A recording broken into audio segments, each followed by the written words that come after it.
When do we eat? Well, what's your hurry? All you get now is beans. Army food is no longer a matter of beans and guesswork.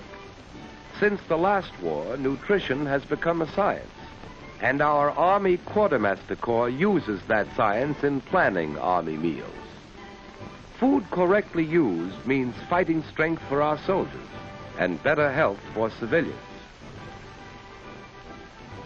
Scientists at food plants, at universities, and at the Quartermaster Corps' own subsistence laboratories in Chicago study food for energy. The food weapons of our enemies are investigated.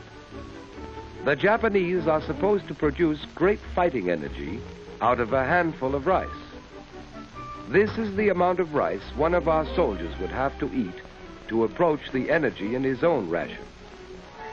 The Nazis are supposed to have a Superman vitamin pill. The pill story is checked by Dr. Ansel Keys and his staff at the University of Minnesota. Vitamins and pills do not help pull weight, but vitamins do help the body use food. Only after eating actual food can a soldier pull more weight or push a bayonet harder. To discover what foods contain the right vitamins for fighting in various parts of the world, experiments are conducted in rooms where any climate can be imitated. Holy smoke, they got us in the Sahara Desert. In this heat, different foods are tried.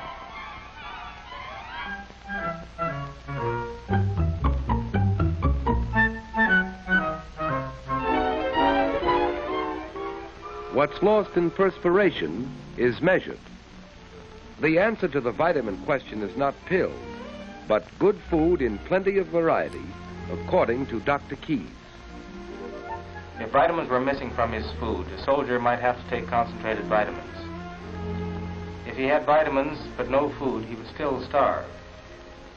The best way, naturally, is to supply vitamins in the food. It is for this reason that the Army uses only vitamin-enriched flour in its bread.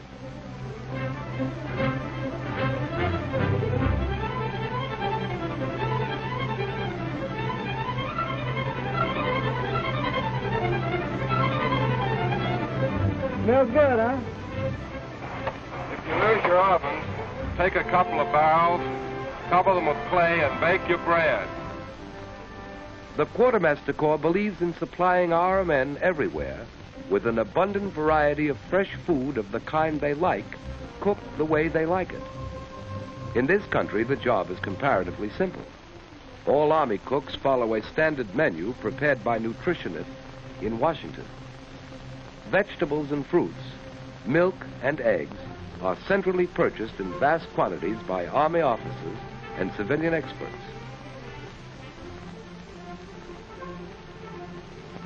The pick of the country's fresh meat is bought, nearly £1 a day per soldier.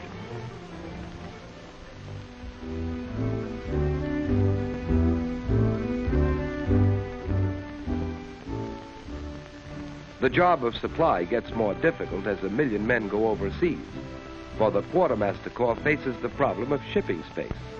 So meat is deboned, saving 60% in bulk.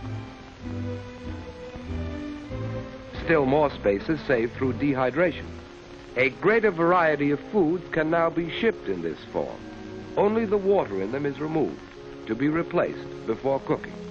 Thus, one ship can carry the load of 10. For dehydration, every egg is examined.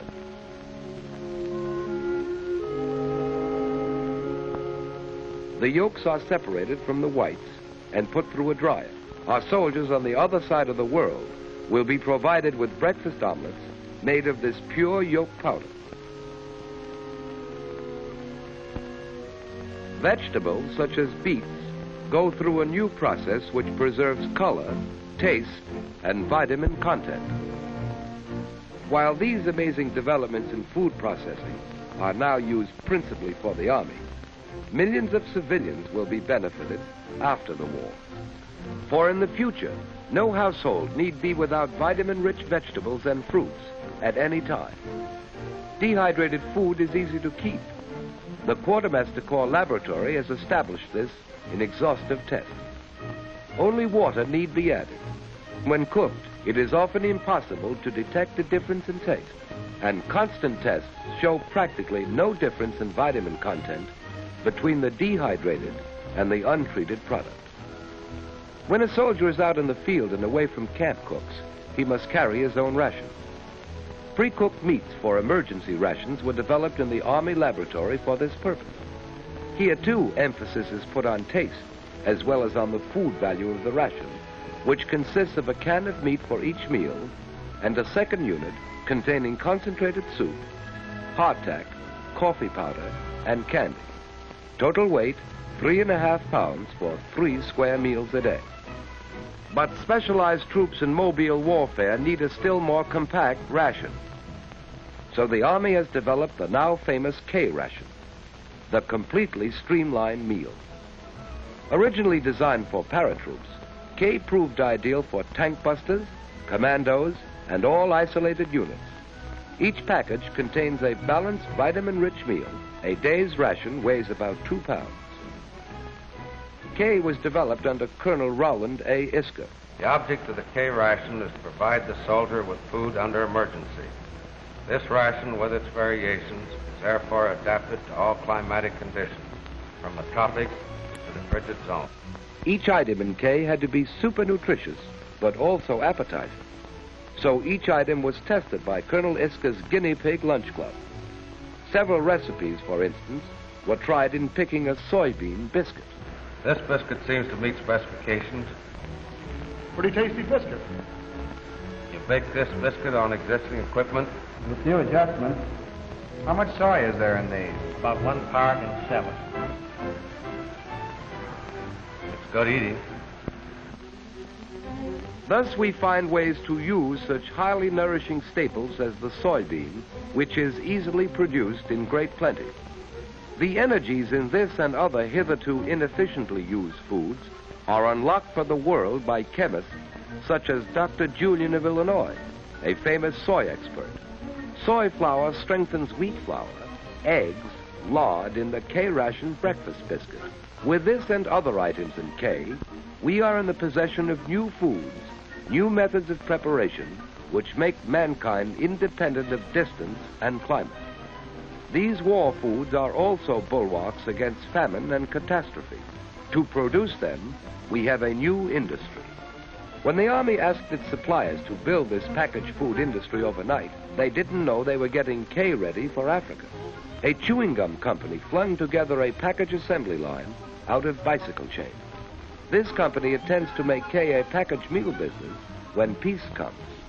Millions of K rations. Each container has a tin of meat or cheese, the soy and other biscuits, a concentrated chocolate bar, fruit bar or dextrose candies, coffee, lemon or soup powder, instantly soluble in cold or hot water, cigarettes, and that American nerve tonic, chewing gum. And this amazing package requires no strategic material. Tests, such as the bubble test, sometimes uncover imperfections. For K cartons must be air and watertight, gas-proof, and seaworthy. With science at his service, and the greatest food-producing country in the world backing him up, the American soldier, no matter where he may be, in the jungle, in the Arctic, in the desert, or in his home camp, can rightly consider himself the best-fed soldier in the world. And in the future, the war-born knowledge that has made him so, when spread over the world, can guarantee that no one on earth need suffer from malnutrition or from hunger.